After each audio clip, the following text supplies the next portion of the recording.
Hi, loves, and welcome to the With Love Always podcast, a podcast to help you live the life you were created for. We are your hosts and your friends, Bree and Marissa, and we're so grateful you're here. We pray you listen and leave feeling more inspired, encouraged, and uplifted. Hi guys, welcome back to another episode. Today we are talking all about money. We are going to be unpacking financial peace. So how to achieve wisdom and freedom in your finances. And this is definitely like an intimidating topic for us. I think we do tackle heavier topics, but this feels like I would say one of the weightier ones. I actually had in mind to speak on a very lighthearted, fun topic. I specifically told Brie, I was like, I just want to do something fun this week. And then I woke up the other day and just had this come to mind. And I was like, this could be a prompting to just speak on this. So I'm just going to dive in. And with that, I just wanted to clarify that there's so much like helpful financial advice out there on the internet. And this isn't really going to be an episode on how to, I guess, accumulate wealth or budgeting or things like that.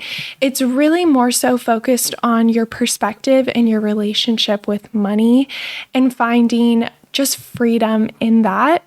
I love that you felt like it was so on your heart to tackle this subject, because I think initially when you mentioned that you wanted to talk about this on the podcast, I was like, oh my gosh, like that just made me so nervous because like you said, it is such a big topic, but we're so excited to just dive into the topic of money and finances and just share our perspective and things that have helped us along the way. And ultimately, we can always, do more episodes maybe in greater depth, but we're so excited to just kind of ignite this conversation and see where it leads and hopefully encourage you guys along the way.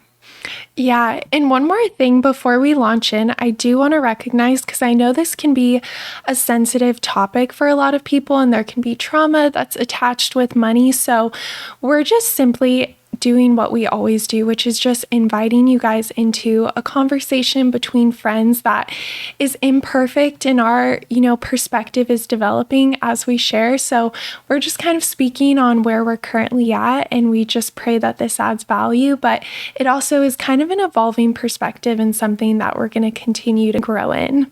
So I guess to kind of kick it off, I just wanted to provide a little bit of context of just kind of history and just perspective on money in general. So I'll share a little bit, and then I know Bree is going to do the same. But just to give a little bit of context so you can kind of understand the place that we're speaking from, I definitely come from, I think I've always been this way. I've probably learned it from my family, but I definitely lean towards being just a bit more frugal when it comes to finances. So I am definitely more of a saver, and I don't know, I always get a little bit like anxious spending money. I think there's always kind of been a lot of anxiety attached to money, which is something that I've kind of had to recognize and I'm continuing to work through. And, there have been like very practical things that I think can help with that. Like, I think even there's a capacity in which like budgeting and just kind of just, I don't know, writing things down and just having that like visibility and just kind of plan can create freedom in a lot of ways. But for me, what I more so found is I really relied on my savings or finances to be a place of security and stability. So I was finding kind of peace of mind in that. And when things weren't, in the place I wanted them to be, that would create a lot of anxiety, as I think it does for a lot of us. And so I just have found that this is not sustainable, because as much as we think we have control over our finances, there are various factors at play, and I can't just let myself live in a state of stress when things aren't going the way that, my like 5-year timeline said. And so I recognize that there needs to be a change within my heart, and I need to find financial peace that is apart from my circumstances, my bank account. And that's really what I'm going to be speaking on and still kind of in the midst of. I also just one more thing to kind of provide context for just kind of finances in general. I think there is this reality of just how expensive where we live is.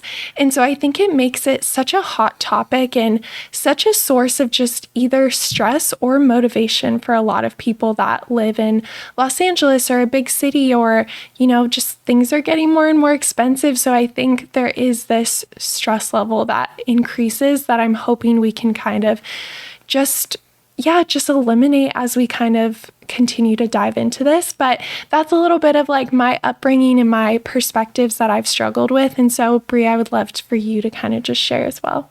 I would say for myself, something that I've developed more so in recent years is a very abundant mindset around money. And I don't know what it has been about me innately. I remember even when I was like in high school or in college, when your girl did not have money to her name. I was working like literally the most minimum wage job, like on campus job in college, not making very much, like barely enough to cover my groceries and just like typical college expenses and stuff. I just feel like I've always carried a very abundant mindset around money. And when I view that perspective and that lens that I carry, I realize it's not something that I was taught necessarily per se by anyone. It's something that I chose and adopted myself.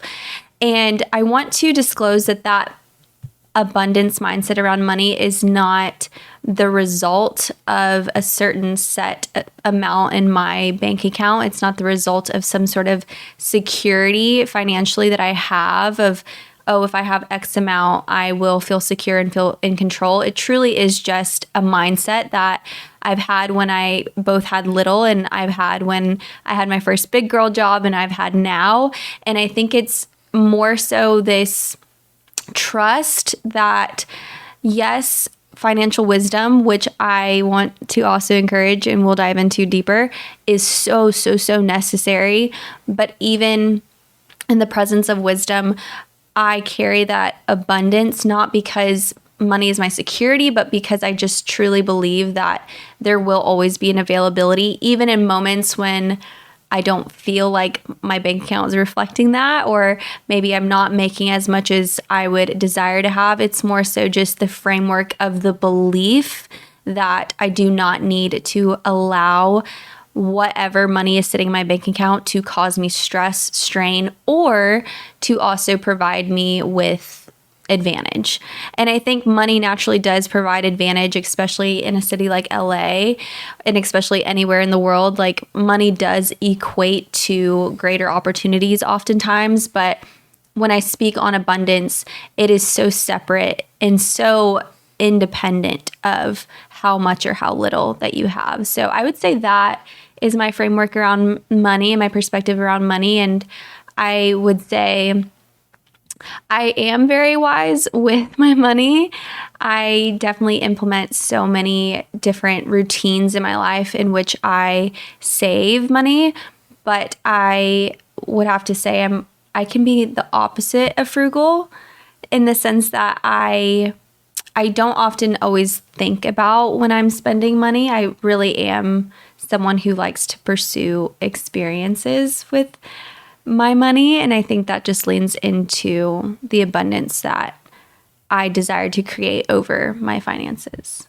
And that's what I love is I knew that obviously we have like slightly different perspectives, and that's kind of what I wanted to share is it doesn't really matter if you identify as like a saver or spender, or if you have stricter boundaries or looser boundaries on budgets, or if you spend it on experiences or more so things. Like, this really is just kind of a universal topic, I guess, of there's freedom in all of that. And we're not saying that one way is better, but we are saying that, if there's an unhealthy relationship with money, it can lead to a lot of anxiety, and just, it can lead you to be motivated kind of by the wrong factors. And I think that's something we all can probably, whether that's ourselves or think of other people that are so just enslaved to that. And yeah, I think it can be just definitely a challenge, especially in our 20s, when it feels like money is just, we always could use more of it. Yes. So it kind of brings me to the next section, which I wanted to ask you, like, how do you know? Because maybe it's if somebody's listening and do I need to refine my relationship with money? Or how does somebody even identify if that is a place where their security is really coming from? Yes, such a great question. I think before I even preface, or as I preface my answer, I think Marissa and I are also so aware that everyone's, financial circumstance in which they are currently living in is so, so different. And there are circumstances that we can't directly speak into out of experience. And so with anything we say, it's not to devalue maybe where you are, whether you are in financial abundance or you are in financial want. And so I would say for myself in my life and in ways that maybe this identifies for you in your life, if money is something that you're finding so much security in, I think it oftentimes leads with that is your greatest motive in life. Mm-hmm. If you are just fixated on this idea of the quantity of money and the expectation of the amounts of money that you need to have in order to have some sort of sense of self-worth. And I think that's also a beautiful thing. I don't want you to hear us wrong. I'm so inspired by my friends who have this yearning to, progress in their career and reach financial goals and, make X amount of money. I think that is a beautiful goal. And I think there's nothing wrong with that. But I think sometimes that trespasses into being an idol or being something that you're obsessing over or being something that you are motivating your entire life by when it's all you can think about. When your greatest sense of self-worth is the amount of money you have in your bank account, whether it's little or abundant, if that is where you are putting a metric to your identity, that's when I would say, ooh, let's reevaluate what money means to you. And also in the same vein, I think if money is also something that is causing you such great stress and it's causing you such great obsession to where that there is absolutely no ease in your life when it comes to the concept of spending money or the concept of maybe even saving money, whatever extreme you're on or whatever even median you are, if it's something that you feel like money has control of you versus you have control of your money, that's when I would just really encourage you to evaluate what is your relationship with money and can you say or can you not say it is a healthy one in this moment? Wow, that you just said it so perfectly. I love that. I think that really encompasses exactly what we're trying to say. We don't want this thing to have control over you and your life and your well-being. And something I wanted to hit on specifically, just because I feel like it's relevant in my own life, so it could be relevant in yours, is I think social media has had just an impact on my perspective of money. I think as somebody who can just kind of be content, I didn't really desire wealth or anything. That was never something I really sought out. But I think there was just this reality where we just naturally, the people I think that we follow or see on Instagram or see in the media, they just live a life that's very different than ours. And I think sometimes that puts pressure of oh my gosh, we're the same age and they're buying a house and they're doing all of these things. And I think that can just there are all these different areas that can just kind of trigger us with finances and make us just feel like our life is lacking, where we never even really knew that we wanted that. And maybe we don't even want that. It's just seeing it makes us just kind of have comparison, and finances are a place where a lot of comparison and those thoughts can kind of creep in. So I just kind of wanted to acknowledge that and to bring awareness of if you do find that money is a bit of a challenge as far as your perspective on it, just kind of evaluating where are you letting just things have influence? Because for me, social media absolutely was influencing my perspective, and it was creating this unnecessary sense of anxiety. And I think we just have to be mindful, even the language, there were just certain people in my life and they were great people, but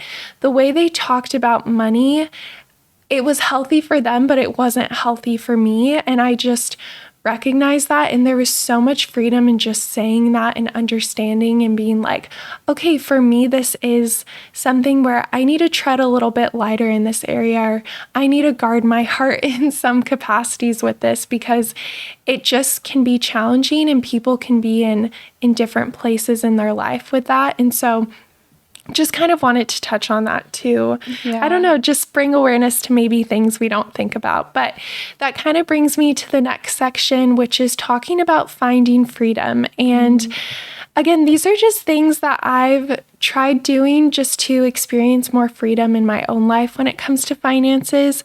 And so again, just emphasizing that financial freedom does not come in how much we have, but rather in our relationship with money.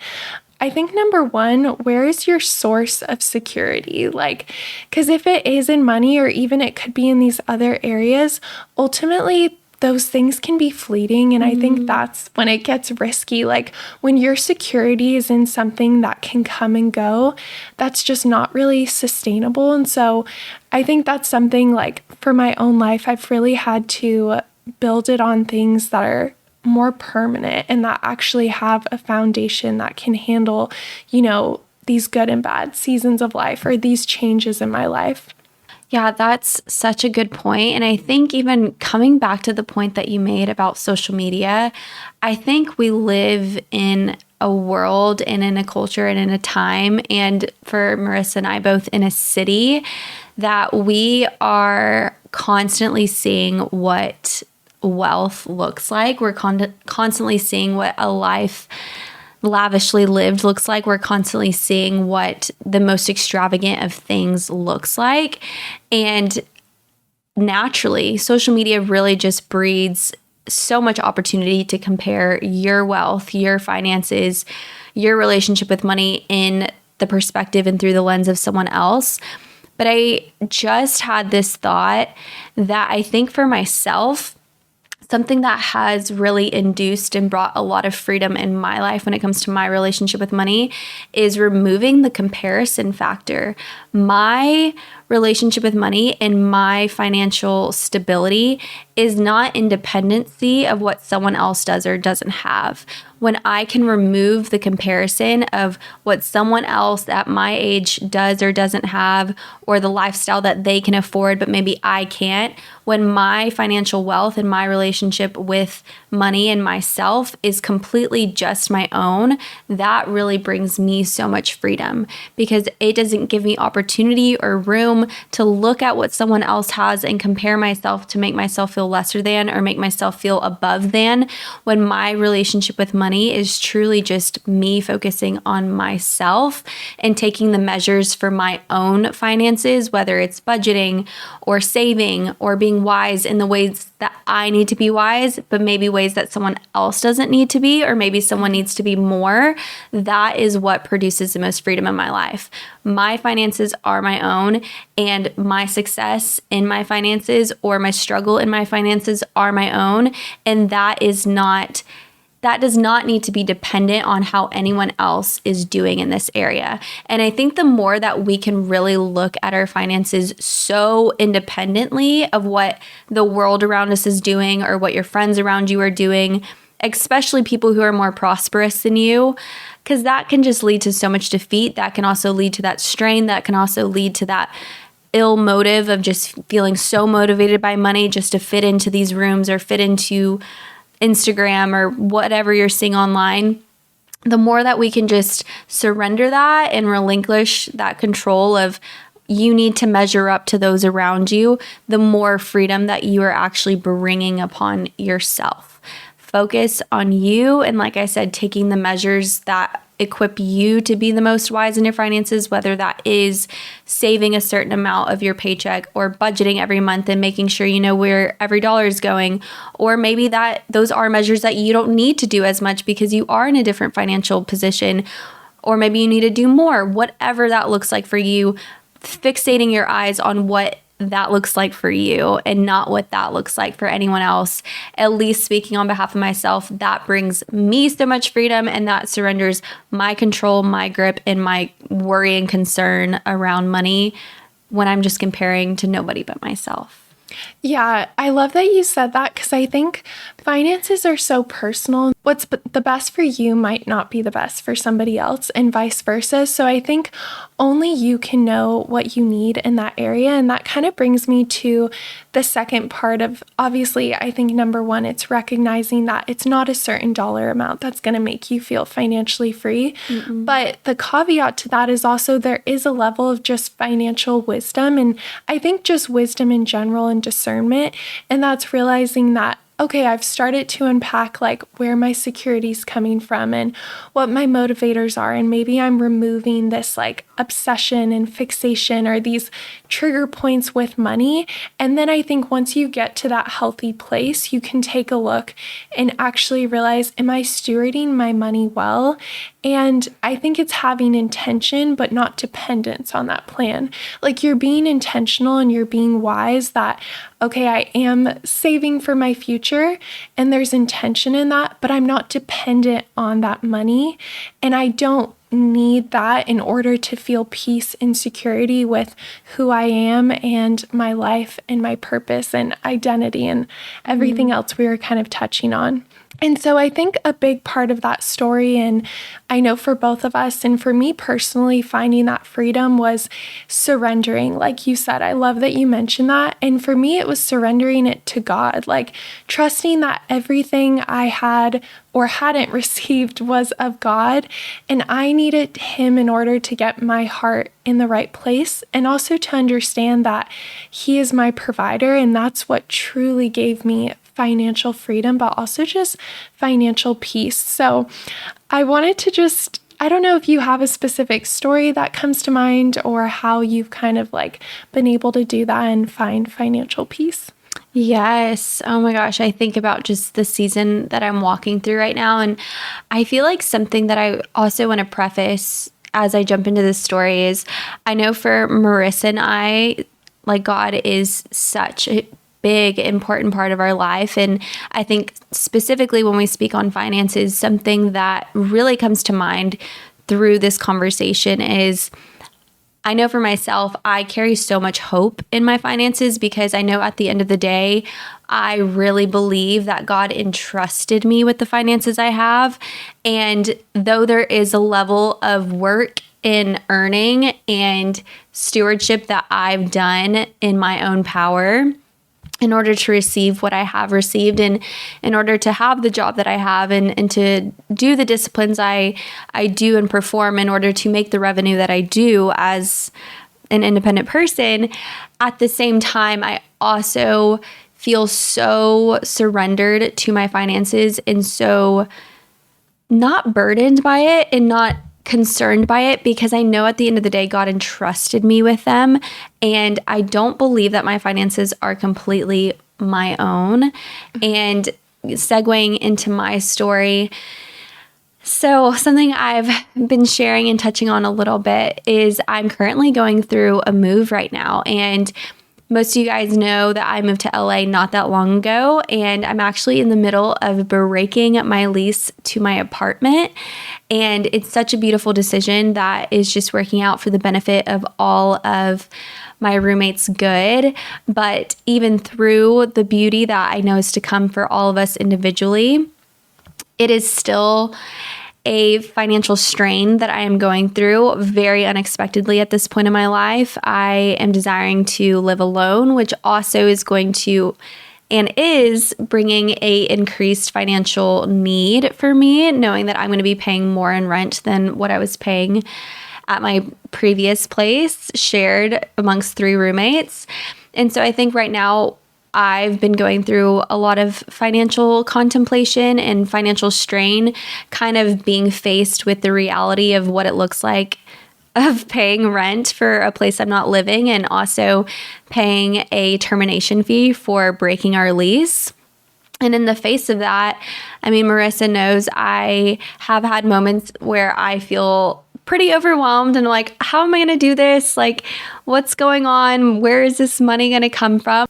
But I would say through all of this, though it has brought pressure and stress on myself in my humanness, something that has given me so much confidence and so much peace and so much hope is just surrendering this concern to God. And I know that that doesn't fully make sense and it sounds so simple, but truly, especially in the midst of a time such as this, it is the only thing that gives me peace of mind. When the numbers aren't quite making sense and when the expenses are rising on every front, what gives me peace in knowing that I'm going to be taken care of and I don't have to worry is just surrendering my fears, my worries, and my finances to God. And I am kind of in that process right now of waiting to see God not necessarily bless me through financial provision. Like when I say surrender to God, I don't mean, oh, he's going to like miraculously give me all the money that's going to be missing from my bank account. That's not what I mean. I more so mean surrender the anxieties of it, of just reminding myself of, God, I just live on this earth and yes, I will forever depend on money because I live on this earth and you need money to survive, especially in an expensive city like LA. But even despite it, I can have so much hope and so much rest that my identity and my worth is not dependent on the amount of money that I do or don't have, that God does want to take care of me and he is going to provide that sense of peace, even in the midst of such a stressful circumstance.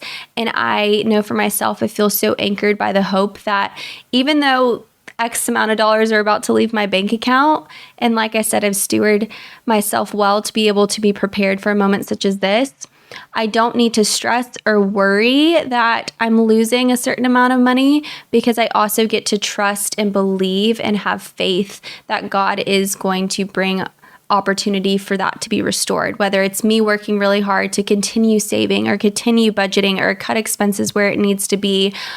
Inviting God into that and allowing God to provide me with the strength and me with the peace and me with the joy that truly surpasses all understanding. It doesn't make sense for me to feel joy in the midst of such a stressful circumstance, but for myself, it's the only reason why I do have joy, because I've just given over the stress, anxieties, and worries over to God and just been like, you know what, God, you knew this was coming. Also, the desire to live alone is something that I really deeply want. And so I can just believe and have faith that God is not going to forsake me.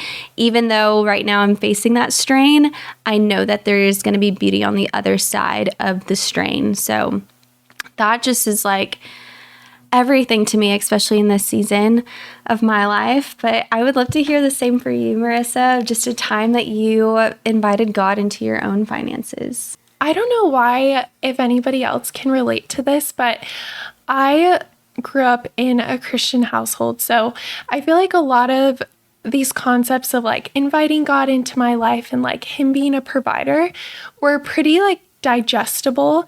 But there was that one area where I always felt like finances were a separate piece. Like it was like, God will provide for you emotionally. He'll provide for this. Like he'll give you peace. He'll remove your anxiety, like whatever it might be. But finances just felt separate.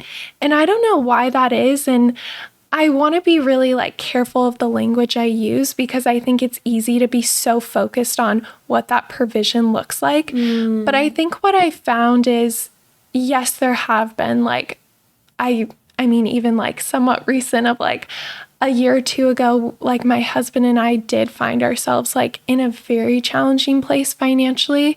And there were a lot of factors at play. And that was the first time I really couldn't figure it out if I tried. And I invited God just into that area of my life in a way I never really had, because previously it would kind of be an addition where I'm like, okay, I have the job that can provide for me, like, please bless my life. But it was the first time I was like, I have to surrender to you because I don't know what's in store and I don't know what our life is going to look like. And I think it just blew my mind that God not only provided, but in our case, he did provide in abundance, and he worked in ways that I honestly didn't even know were possible. But I think the most powerful thing about that was it revealed his character, which is that first and foremost, God is our Father, and our Father means he's our provider. And so he really not only provided, but he cared for us so intimately in that season where we were just kind of in a place of fear, and he walked with us and he met us where we felt anxious, and he was there and he cared so closely to us, but also he did orchestrate details to come together that I know truly were miraculous. And like, if I were to list them off, I'm like, I think anybody would say that it truly was a miracle because they're just so specific. And it really was just incredible to see how, for me now, I'm like, it's not even about him providing financially. It was about, I guess, kind of what I was able to learn about his character. And I think when you realize like God is a provider, that gives you so much peace. And so this was a verse that I was kind of repeating in my mind during that season, and I don't think I fully understood it prior, but it's Matthew 6:26, and it says, "Look at the birds of the air, for they neither sow nor reap nor gather into barns, yet your heavenly Father feeds them. Are you not of more value than they are?" And that is so beautiful. Like, and now I'm just kind of reminded where we see how like the earth exists in this beautiful harmony where there's always enough. And it might not always be like when we're thinking of our lives, like the enough might not be the enough for the number that we had like on our plan or our timeline, but it is enough, and God knows what we need, and he has such a desire to provide for us. And so that is kind of just something that I'm still in the midst of reminding myself of. And I think it's hard to even really comprehend that, but I just do want to provide like a sense of just kind of encouragement that if you do surrender, like God really is like eager to provide for us. And that I think is so just such a beautiful thing. I think that also just something that I want to encourage you guys as Marissa was speaking is whatever your financial circumstance is, and as we kind of continue on with this concept of surrender, no matter where you're at with your beliefs or with your money or your finances, I really want to encourage you that if, like what Marissa said, like miracles are so possible, especially over your finances. And maybe praying over your finances is something that you've never done before. Maybe praying is not something you've ever done before. But I just want to speak to that person that is longing for a miracle or longing for something specific, kind of like what Marissa and I were speaking to. If you are in a position where you are in a strain or in a struggle or in a stress, I really do encourage you to just start believing in a miracle over that. And that's not to guarantee that X amount of dollars are going to hit your bank account, but even if it's just to shift your heart and induce freedom over the circumstances you're in, that alone can be a miracle within itself. But I think when you really partner with that belief that there can be relief over your circumstance and there can be a miracle performed on your circumstance, oh my gosh, not only in the waiting of a miracle does your heart shift so much, but also when you really do put it out there that you are surrendering, that it's all in your control and it's all up to you, but that there is a God who loves you so much that he actually wants to bless you and provide for you and walk alongside you, to what Marissa said. That alone can just have the power to transform your heart, that within itself can bring you so much freedom. So whatever that looks like for you, we know how it looks like for us, but whatever that needs to look like for you, ultimately, we just encourage you, believe in miracles because they're so available for you. And that brings us to our last section, which this can sound a little intimidating. It still is intimidating for us. And I think I want to do a whole episode on it, but it is on generosity. So I think this just kind of closes out finances and financial peace. I think an important piece of that is just recognizing that we are stewards of our finances. Generosity can come in so many different forms, and I really believe that's for you to discern what you want that to look like or what amount that is for you. Something I want to kind of emphasize with that is just something I'm personally working on, which is just to be a cheerful giver. And it's not about the percentage, it's about the posture. So I'm not here to say like you need to donate a certain amount of your money or that you even need to have a plan in place to do so. It's more so that I found the best way to achieve financial freedom for me has been in recognizing that I am a steward. So just as I'm eager to receive, I am also eager to give. And that really is a blessing. And it really is just supposed to pass through my hands. Like, I think there's something beautiful where we recognize that, like, we receive money through working. We also get to give money through paying for things and blessing other people in that way. We get to bless somebody financially if we feel in the place to do so. I just kind of want to challenge you. I think generosity is such a muscle, and it's so powerful when we start to exercise that muscle. And I know that for me, like, it's kind of like going to the gym the first time. Like, it can feel a little painful at first and a bit of a stretch, and maybe it feels like a little uncomfortable, or you just feel like it's not enough. But it is I think like your heart just expands when you realize, like, oh my gosh, this is more than just how I'm able to bless other people. It actually blesses me. So I did have a verse that I do love when I kind of think about generosity, and it's 2 Corinthians 9:7. It reads, "Each one must give as he has decided in his heart, not reluctantly or under compulsion, for God loves a cheerful giver." And I love that this verse doesn't pressure us to give by any means, but it does say that if we do give, like, give from a place of joy and give with a cheerful heart. And so that is something that I am absolutely trying to work on and just kind of evolve in and have joy in that area of my life. I wanted to ask you, because I know, like, especially if you're listening in your 20s, and like I said, you just feel like maybe you're in college even and you're like, finances are so tight. Like, how can I even exercise generosity where I'm at in my life? Yeah, I think I want to preface too, the reason why we bring up generosity in the first place is because it's just one of those ways that can induce and bring freedom to your relationship with money.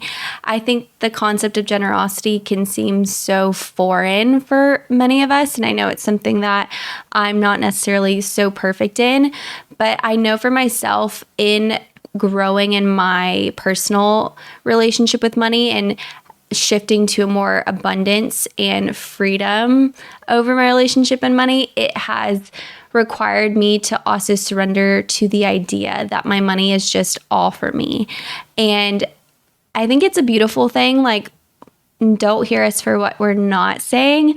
Earning money and making money and being able to afford a lifestyle or a standard of life for yourself is not a bad thing. It is a beautiful thing, and it is a deserved thing oftentimes.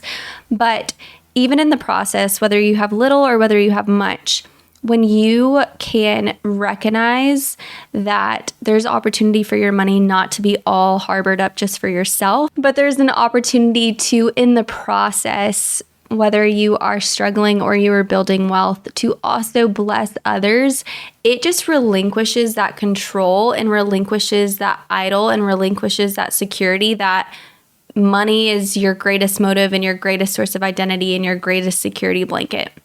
And I know for myself, like, I think back to times in college when, like I said previously, I was not making very much money.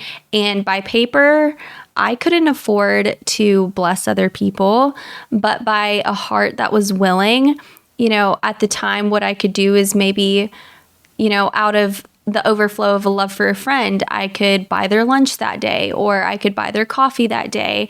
And even now, sometimes my greatest source of generosity is, blessing a friend's meal or, taking them out to do something. Like, generosity can be expressed in so many different ways. It doesn't have to be this grandiose, big gesture or big act of like giving money or donating. It can, but it doesn't have to be. And I think the reason why we encourage generosity and even make a note of closing this episode on generosity is because something I learned, and am still learning and will continue to learn for as long as I live on this earth is no matter the money that is sitting in your bank account, no matter the wealth or the little that you have, what you do with little, you will do with much. And so I think back to that time when I was in college, and I remember thinking, if I made more money, I could be more generous. If I made more money, I could do this, do that. But then I realized, you know what? If this is my heart posture now as a broke college student, if I were to be a billionaire, that will still be my same heart posture.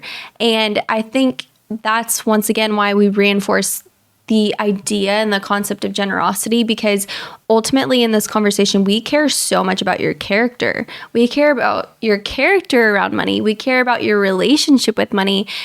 And this episode isn't about like how to grow in money or how to do this, do that. It's all about your character in this. And so when it comes to generosity, it is something we are encouraged in speaking on behalf of your character and on behalf of your freedom and on behalf of your relationship and your perspective and your peace of mind. And so that's something that we practice ourselves in our life, and the ways that Marissa and I do are so individual and so personal. But even if it's a matter of, if you feel really stressed in your finances and you haven't even thought about maybe buying a friend's coffee, maybe moving your heart to a place of overflow and a place of releasing that control to buying a friend's coffee this week, or, you know, something small that you can just begin acting in generosity. And in those small acts, watch how your heart begins to shift and how your relationship with money just changes for the better. We just truly pray that if nothing else, this episode just gave you a sense of freedom and peace that maybe you haven't even realized you need it. And it can kind of just be overwhelming. And I think it's easy to just, I don't know, get intimidated by the topic, but we just kind of want to provide like a safe space to think about it and just continue to evolve and meet you where you're at in that. But as always, we are so grateful you took the time to listen, and we really hope this was of value and just provided just a sense of freedom for you guys. Okay, you guys know the drill. It's time for our love notes section. We're gonna have a little fun and play a little Would You Rather. These are kind of random, so we're just gonna go for it. They're pretty random. Okay, I'm gonna ask and then we'll just each say which one we would prefer. So would you rather be an amazing dancer or an amazing singer? This is so hard because everything in me wants to be equally both. I feel like I'm naturally more inclined to be a little bit of a good dancer. I wouldn't say I'm a good dancer, but I think I naturally am kind of good.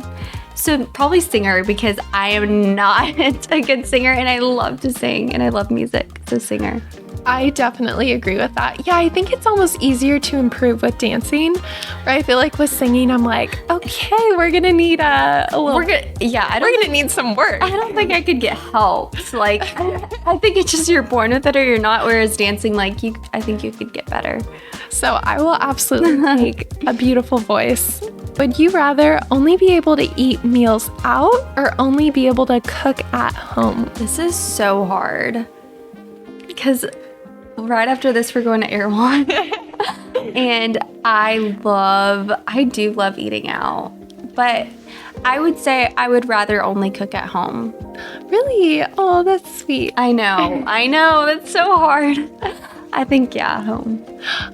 So this brings us to the topic of finances, but my concern would be like, okay, eating out would just be so expensive if you're doing every meal. I didn't even but think about assuming that's not a factor, I feel like we are blessed to live in a place where there are so many good places and we can get, like food delivered to our doorstep.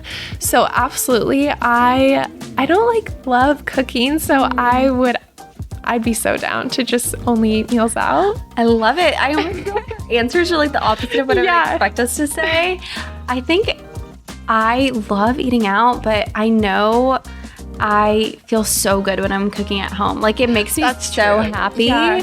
But I think I eat out more when I don't have time. So. Also, I don't think my stomach would like if I ate out all the time. So unless we lived in Europe. True. Probably not a wise decision, so maybe I'll change. Okay, would you rather live in a place where it is always sunny and hot? So for hot, I'm going to say like 90 degrees and above, or always cold and it's either snowing or raining? Definitely hot. Never ever, do not put me in the snow unless it's for a weekend. But also I grew up in Texas, so like I feel like I did grow up somewhere where it feels like it's literally always 90 degrees and sweltering. Like over the summers in Texas, I remember being a kid and looking at the thermostat and it'd be like 115 degrees. So Dang, yeah. I feel like Texas summers are brutal, and I don't mind it. Put me in the heat. I'd rather be sweltering than freezing. That is remarkable. I honestly had to think about this. What actually got me was the sunny. Like, I think I could do cold if it was sunny, but I just really need the sunshine for my mental state. So I'll take the heat, I'll blast some AC, but I'll have the sunshine coming in, so it'll be A-okay. Yeah, and also I do not like wearing layers. I hate layers. Don't know. Do not bundle her up. Do not bundle me. I do not like to be bundled. It's the most uncomfy feeling for me. I don't like it. So funny. I hate layers. Like, you know, when you have to wear a layer underneath your jeans. Oh, no. I think that's the thing I don't really know, that being the case. So I hate it. It's constricting. Okay, this one is so random, but we feel very passionate. Would you rather be a mermaid or a fairy? Easy peasy. I would rather be a mermaid because the Little Mermaid was my favorite Disney princess growing up. That's a good question. I didn't know that. Yeah, I was obsessed with Ariel. I wanted to be her. I had everything. I had literally so many Ariel Barbie dolls, stuffed animals, alarm clock. Like I had so cute. Everything, and I would literally cry as a child because I just wanted to have red hair like Ariel. It's never too late. I know. You should do that as a Halloween costume. I think that'd be really cute. I should, but a wholesome mermaid, not a scary mermaid, if you know what I mean. I would choose fairy, specifically a garden fairy, because I think that would just be so much fun to I just picture myself dancing from each flower to flower and basking in the sunshine. I would be so content as that. I see you as a fairy. I'd visit you. We could be friends. Yeah, I could be your little fairy friend. Everything in me wants to be a mermaid. I wish that was real. I wish that was an option. I think the being in the depths of the ocean kind of scares me. I think I'd be like a sand mermaid. I would be laying there on the sand, and then I'd be open to that. Okay, last question. I'm curious what you say on this one. Would you rather never be able to eat pizza again or never be able to eat pasta again? Goodbye, Italy trip. Goodbye. Okay, I think I have two answers, which is contradicting because there's two options. If I were to live in America, which I do, I would want to be able to never have pasta again and only eat pizza. Because I would say in America, I eat more pizza. I do go to Italian places, but I think even when I go to Italian here, I lean towards having pizza. But if I lived in Italy, I would say you can leave the pizza at the door, pasta. Because I eat so much pasta when I'm in Italy. It's so different. Their pasta is so different. It's so incredible. Good. Yeah. Yeah, I am so glad you clarified that. Yeah. I was led astray. Yeah, perfect. I was going to say pizza because I love pizza. Also, pasta here, just kind of is harsh on my stomach. Same. It's a little too heavy sometimes. Oh my gosh. When I went to Italy, all I ate was pasta. Exactly. So I would need that in my life. But here, oh my gosh, get me to a pizza. I love pizza so much. I love pizza. I love making my own pizza. So good. Okay, those are all of our questions. We will see you guys in our next episode. Bye. Thank you so much for listening. We pray this episode was encouraging and life-giving. If you found it valuable, please share it with a friend, leave a review, and subscribe. And be sure to follow us along over on Instagram at With Love Always Podcast. Signing off with all of our love always, Bree and Marissa.